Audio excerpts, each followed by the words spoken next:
Но я еще раз хочу сделать дополнение к общему настрою, к принципу настроя, как я сам настраиваю. Дело в том, что я не настраиваю по нотам.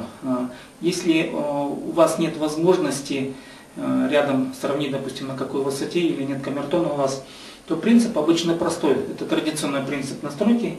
Я уже говорил, что основной тон, то есть основная струна, настраивается по вашему голосу, по высоте вашего тембрального голоса. Ну, допустим, я настраиваю под свое горловое пение.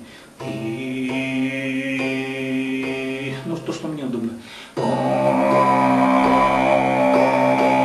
Мне это удобно. И я еще раз говорю, я даже не знаю, какая это нота по высоте. Но мне такой строй удобен. И с этого начинается общий настрой. Об общем настрое я уже говорил в первом уроке по настроям.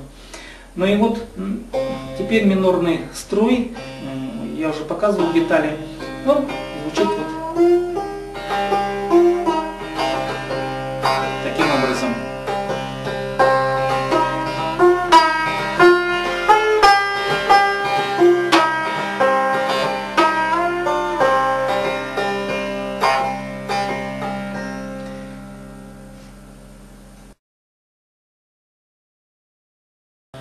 Ну что ж, вы, надеюсь, настроили свой чадхан на минорный лад.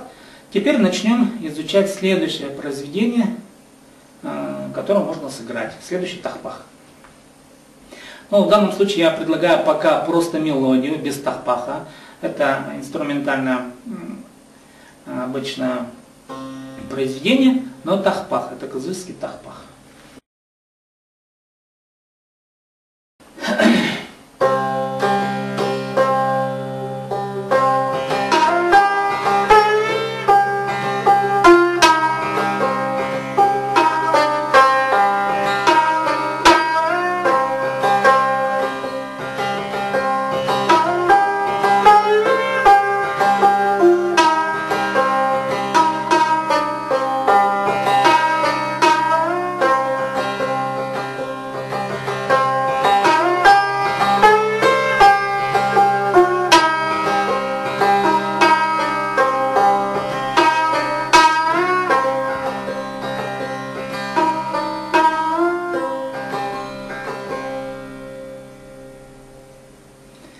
Вот это кызыльская мелодия.